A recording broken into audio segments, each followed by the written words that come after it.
नमस्कार, मैं हूँ श्वेता झा और इस वक्त मैं मौजूद हूँ द मिलियनेयर क्लब मीट में। जी हाँ, मिलियनेयर क्लब मीट इस बार खास है और कई मायनों में खास है क्योंकि गोल्डन अपॉर्चुनिटी इस बार लोगों को मिलने जा रही है। उसके बारे में हम आपको बताएंगे, लेकिन उससे पहले बता दें कि बड़ा बिजनेस ने एक बार फिर से लोगों के सामने अपार संभावनाएं पेश की है। लोगों को फिर से ये यकीन दिलाने की कोशिश की है कि आप सपने तो देखो, साकार यहाँ हम आपको करके दिखाएंगे।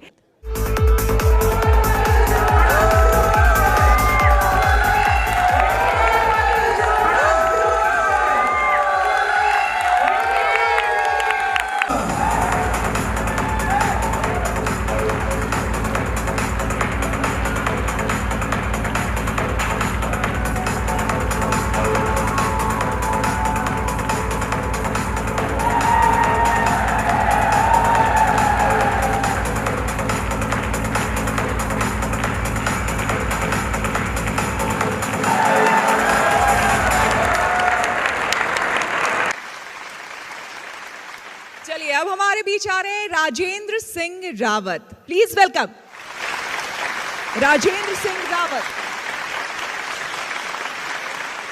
ये जो विश्वास आपके अंदर जगा राजेंद्र जी मैम, आप एक लेबर के तौर पर काम करते थे। आप कहाँ के रहने वाले हैं, सबसे पहले ये बताइए। मैम हमारे भारत के अंदर ना एक बहुत प्यारा सा प्लेस है जिसको हम बोलते हैं उत्तराखंड। और उत्तराखंड के अंदर भी एक देवभूमि और उत्तराखंड के अंदर भी एक बहुत प्यारी जगह है, वह है नैनीताल। क्या बात है। और नैनीताल के अंदर भी मैम एक जगह और है जिसको हम ग्रोइंग सिटी बोलते हैं, हल्द्वानी। और हल्द्वानी से मैम 45 किलोमीटर दूर मेरा गांव पड़ता है। तो उस गांव का नाम है होराई खत्ता और किसी को नहीं पता उस गांव का नाम। और उस गांव से मैं बिलोंग करता हूं। और वहां से भी अगर हमें कहीं बाहर निकलना होता था हल्द्वानी जाने के लिए भी, तो 45 किलोमीटर दूर हमें खुद की ही गाड़ियों से निकलना होता था। तो वहां से बिलोंग करता हूं मैम। तो सबसे पहले तो ये बताइए कि परिवार में आपने जब शुरुआत की, आप कहाँ पर काम कर रहे थे और उस वक्त क्या सोच थी आपके अंदर कि पता नहीं आगे जीवन भविष्य क्या होगा? मैम 2012 की मैं बात करूँगा आपसे। तो उस वक्त मेरे पिताजी की सडनली डेथ हो गई थी। तो उसके बाद मैं उस वक्त हाई स्कूल में पढ़ाई कर रहा था और मैं फेल हो गया एक साल, क्योंकि जब पेपर थे, एग्ज़ाम थे, तो पिताजी की डेथ हो गई। तो मैं पढ़ाई नहीं कर पाया आगे। तो फिर मम्मी ने प्रेशर किया कि चलो इस बार तुम हाई स्कूल में पढ़ाई कर लो। परिवार में और कौन कौन है? अभी मेरी एक मदर हैं और 2 मेरे भाई हैं। अदरवाइज़ जो पिताजी थे उनकी डेथ हो चुकी है, तो हम अभी 4 लोग ही हैं। तो फिर मम्मी ने कहा ऐसा करो, तू पढ़ाई कर ले और मैं कुछ भी करके, मैं मजदूरी करके तुझे पढ़ाऊँगी। और खेतों में काम करके और दूसरों का काम काज करके मम्मी ने मुझे पढ़ाया। तो मैंने हाई स्कूल 2014 के अंदर मैंने कंप्लीट कर लिया था। उसके बाद फिर एक मिडिल क्लास फैमिली की मैम जो बच्चे होते हैं उनके ऊपर जब जिम्मेदारी आती हैं तो फिर वो आगे पढ़ाई का सोच नहीं सकते। तो उसके बाद फिर मैंने पढ़ाई को ड्रॉप कर दिया और उसके बाद फिर मैं एक होटल के अंदर मैंने काम किया। लगभग 2 साल मैंने वहाँ काम किया। फिर मैंने एक फैक्ट्री के अंदर काम किया, 12 घंटे काम करता था। और कभी कभी जो कंपनीज़ के ओनर होते थे, तो जो वहाँ के सिक्योरिटी गार्ड होते थे, वो मुझे घर भगा दिया करते थे कि तुम्हारी एज बहुत छोटी है, कंपनी के अंदर विजिटिंग होगी तो तुम्हें पकड़ लेंगे, तो कंपनी को नुकसान हो जाएगा, तुम चले जाओ। तो कभी कभी मैं घर से जंगल से होते हुए 8 किलोमीटर दूर जाया करता था और उस एरिया का नाम है सितारगंज। तो वहाँ जाता था मैं और कभी कभी मुझे वापस आना पड़ता था रिटर्न होकर। तो मतलब आप काम करने जाते थे लेकिन आपकी कम उम्र होने की वजह से आपको भेज दिया जाता था? Exactly ma'am. तो मुझे वापस भेज दिया जाता था। तो इस तरीके से फिर मैंने एक कंपनी चेंज की और उसके बाद में 1-1.5 साल बाद मैं 18 साल का पूरा भी हो गया। तो फिर मैंने आधार कार्ड भी बनवा लिया। तो उसके बाद फिर मैंने लगातार 4 साल मैंने काम किया फैक्ट्री के अंदर। और 2018 के अंदर जो मेरी मदर है 2017 के अंदर, तो मेरी मम्मी आग से झुलस गई थी काफ़ी ज़्यादा। तो उसके बाद फिर उन्हें हॉस्पिटल में जब एडमिट किया गया तो 3.5 लाख रुपए से भी ज़्यादा का खर्च। और उस वक्त मेरी जो सैलरी थी वो 5300 के आसपास थी, 5300 के आसपास थी। उसमें से PF कट के उतनी मुझे मिला करती थी। अगर मैं 28 दिन पूरा जाता तो ही मुझे उतने मिलते थे। तो अब उस इंसान के लिए 3.5 लाख रुपये के ऊपर हमारे ऊपर खर्च भी हो गया। और 2019 के अंदर फिर मैंने कंपनी जाना छोड़ दिया। पता नहीं उसमें मैं एंटरप्रेन्योरशिप की जो वीडियोस थी, विवेक सर की वीडियोस थी, काफ़ी देखा करता था, काफ़ी फॉलो करता था और सर की तरह बोलने का प्रयास करता था। मतलब आप जिस इलाके के बारे में बता रहे हैं, मुझे लगता है कि यहाँ बैठे हुए बहुत सारे लोग जानते भी नहीं होंगे। सुना है कभी नाम जहाँ से ये आते हैं? मतलब वहाँ भी डॉक्टर विवेक बिंद्रा की वीडियोस लोग देखते हैं। और मैम क्या बात है भाई, ताली हो जाए।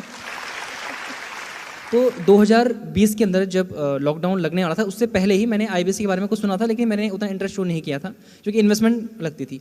तो उसके बाद जब 2020 के अंदर ही how to start a startup का जब विवेक सर का प्रोग्राम हुआ, तो उसको मैंने अटेंड किया, वो भी पेड़ की डाल में बैठ के, क्योंकि पेड़ की डाल के ऊपर, टॉप के ऊपर मैंने नेटवर्क आता था।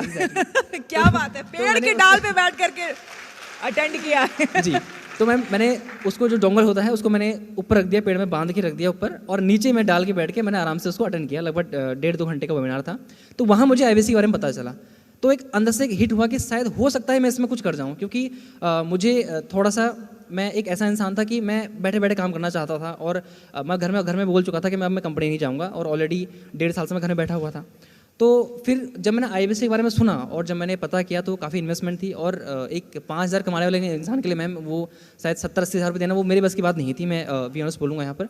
तो उसके बाद जब मैंने घर में मम्मी से कहा तो मम्मी ने कहा बेटा देख, ये बड़े बड़े लोगों को काम होते हैं, जिनके पैसे होते हैं वही ये कर सकते हैं।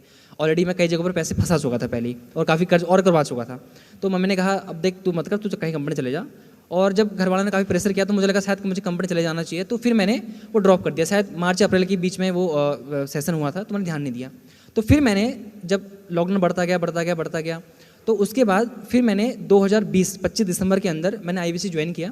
और वो भी मैंने मम्मी जो मदर थी उनकी मम्मी ने अपने जो शादी में उन्हें गहने मिले थे उनको उन्होंने सेल किया, और देन मुझे फिर IBC बनाया।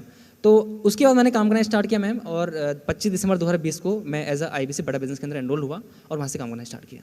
और आज कहाँ पर पहुँच गए? मैम आज मैं तकरीबन 2 करोड़ का बिजनेस हम कर चुके हैं, और उसी के साथ साथ यूट्यूब के ऊपर 60,000 से भी ज़्यादा लोगों को आज मैं सिखा पाता हूँ, स्किल सेट के ऊपर, माइंड सेट के ऊपर ट्रेनिंग दे पाता हूँ। 60,000 से ज़्यादा लोगों को। और आपकी उम्र क्या है? अभी मैम 23 साल 23। 23 साल जी। 23 साल में 2 करोड़ का बिजनेस 60,000 से ज्यादा लोगों को सिखा रहे हैं, और क्या चाहिए यार।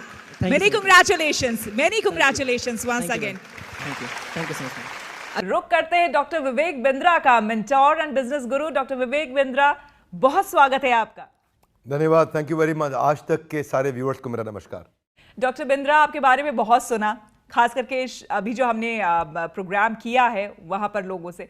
ये बताइए कि ऐसा ये मैजिक आप क्या करते हैं, ये कैसा मैजिक करते हैं कि वो इंसान, वो शख्स जिसके पास कोई इंफ्रास्ट्रक्चर नहीं है, जो बिजनेस के बारे में सही उसको तालीम नहीं है, उसके बावजूद वो इस मुकाम तक पहुंच जाता है? How it is possible?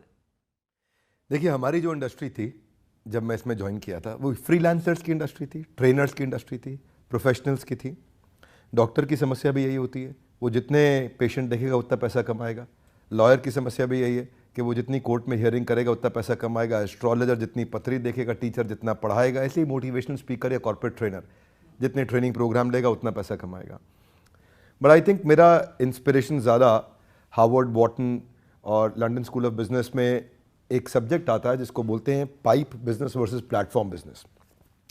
तो मैंने प्लेटफॉर्म बिल्ड करने पे काम किया। जिन लोगों से आज आप मिले वो सारे हमारे इंडिपेंडेंट बिजनेस कंसल्टेंट्स हैं, हमारे माइक्रो फ्रेंचाइजीज हैं। और आपको श्वेता जी जान के अच्छा लगेगा कि आज देश में डोमिनोज हो सकता है कि भागलपुर के पास में किसी गांव के अंदर अपना पिज्ज़ा पहुंचाने में 25 मिनट 30 मिनट लगा दे, लेकिन आज किसी भी प्रोडक्ट का डेमो देने के लिए मेरी man power single digit of minute में पहुंच सकती है, यानी कि 10 से कम मिनट में, 8 मिनट 9 मिनट में मेरी कवरेज आज इतनी बड़ी है। मैं आज इस समय यूनिलीवर का एक सब्सटीट्यूट बनने जा रहा हूं आज डिस्ट्रीब्यूशन नेटवर्क को लेकर के। इतना बड़ा डिस्ट्रीब्यूशन नेटवर्क बिल्ड किया। टॉप बैंक्स हमारे देश के आज फाइनेंशियल प्रोडक्ट्स को लेकर के हमारे साथ पार्टनर करना चाहते हैं कि कैसे हम उनके प्रोडक्ट्स को प्रमोट करें, हमारे अपने एजुकेशनल प्रोडक्ट, वो कंटेंट, वो हैंड होल्डिंग सपोर्ट। तो कोई भी एंटरप्रेन्योरशिप से संबंधित अगर कोई प्रॉब्लम है तो वो आज बड़ा बिजनेस सॉल्व कर रहा है।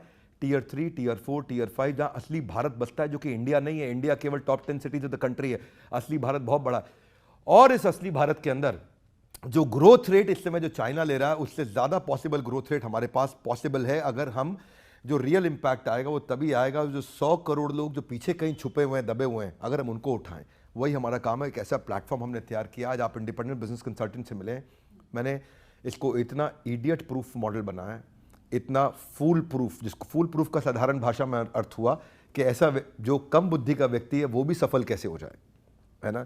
या जो ये आपके कोर्स में बकायदा बताया जाता है। हम अपने कोर्सेज में, अपने हैंड होल्डिंग सपोर्ट में, अपनी टेक्नोलॉजी के माध्यम से, अपनी लीडरशिप के माध्यम से, हमारी सफलता, हमारी लीडरशिप, हमारी टेक्नोलॉजी और हमारा प्लेटफॉर्म ही है जिसके कारण आज हजारों लाखों लोग हमारे साथ में मिलकर ग्रो कर रहे हैं। तो अगर मैं आपसे अगर ये पूछूं कि एक शख्स जिसने MBA किया हो, दूसरा शख्स जिसने आपका कोर्स किया हो, वर्सेस, तो वो ज्यादा बड़ा सिंपल। मेरा काम नहीं है कि मैं अपनी तारीफ करूं। अच्छा रहेगा आप उन लोगों से मिलें, उनके टेस्टिमोनियल्स लें, उनसे जानें।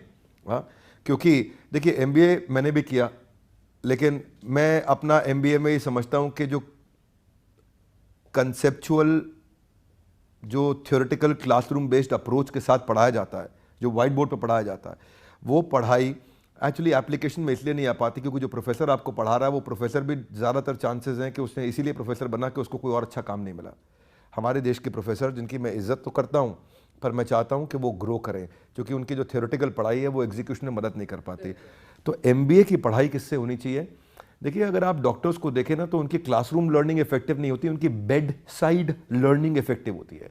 यानी कि अस्पताल में बेड के साइड पे खड़े होकर वो जितना सीख सकते हैं उतनी क्लासरूम में पढ़ करके नहीं सीख सकते। ठीक उसी प्रकार बिजनेस में भी, जिसने बिजनेस किया हो जब वो बिजनेस सिखाता हो, तो हमारे जो बिलियनियर प्रोफेसर्स हैं जब वो आके बिजनेस सिखाते हैं, जिन्होंने खुद बिजनेस को बिल्ड किया, तो वो पढ़ाई बहुत काम की होती है। डॉक्टर बिंद्रा, आप ही की बात से यहीं से मैं आगे बढ़ाती हूँ। आपने कहा कि practical knowledge is very important, वो बहुत ज़रूरी है थ्योरेटिकल से। आप ये मुझे बताइए कि आपके जितने भी कोर्सेज हैं वो सारे ऑनलाइन हैं मोस्टली, तो उसमें प्रैक्टिकल नॉलेज तो कोई भी इंसान गेन उस समय कर नहीं रहा होता है, उसके बावजूद वो कामयाब कैसे होता है? नहीं, पहले तो खैर डिजिटल नहीं है, सब फिजिकल है, फिजिकल प्लस डिजिटल। हमारे फिजिकल इवेंट्स भी होते हैं, लोग वहाँ भी आते हैं, लेकिन ये मेरे अलावा कई लोग पूरा डिजिटल भी कर रहे हैं। मैं उनके लिए भी कहना चाहूँगा और अपने लिए भी कहना चाहूँगा कि डिजिटली भी आपके पास इंटेलिजेंस होना चाहिए कि आप कंटेंट का डिसेमिनेशन करते कैसे हैं।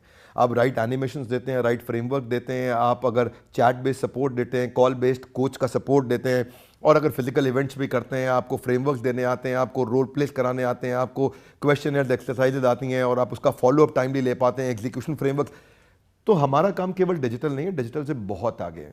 हम लोग इस इंडस्ट्री के अंदर नंबर 1, 2, 3 नहीं है कि आज तक नंबर 1 है, लेकिन हम अपनी इंडस्ट्री में दी ओनली 1 है।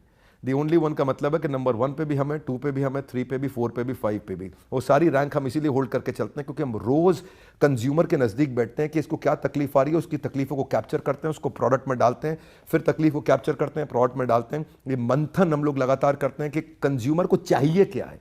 असली ऑर्गेनाइजेशन ना श्वेता जी सफल वही होती हैं जो कस्टमर के हिसाब से प्रोडक्ट बनाती हैं, अपने हिसाब से नहीं। एक बहुत बड़ा इवेंट, एक मेगा इवेंट अभी अभी आप लोगों ने देखा, जिसमें हमने इंटरव्यू किया उन लोगों को और जाना उन लोगों के बारे में जो आपने देखा कि कहाँ छोटे से कस्बे से निकलकर बड़े बड़े सपने देखने वाले लोगों ने वाकई अपने सपने आज साकार किए और पूरे किए हैं। और उन सभी का यही कहना था कि अगर उनके साथ डॉक्टर विवेक बिंद्रा नहीं होते, उनका मोटिवेशन नहीं होता, उनके कोर्सेज नहीं होते, तो शायद उनके लिए इस मंजिल को पाना मुश्किल होता, और मुश्किल ही नहीं, नामुमकिन होता।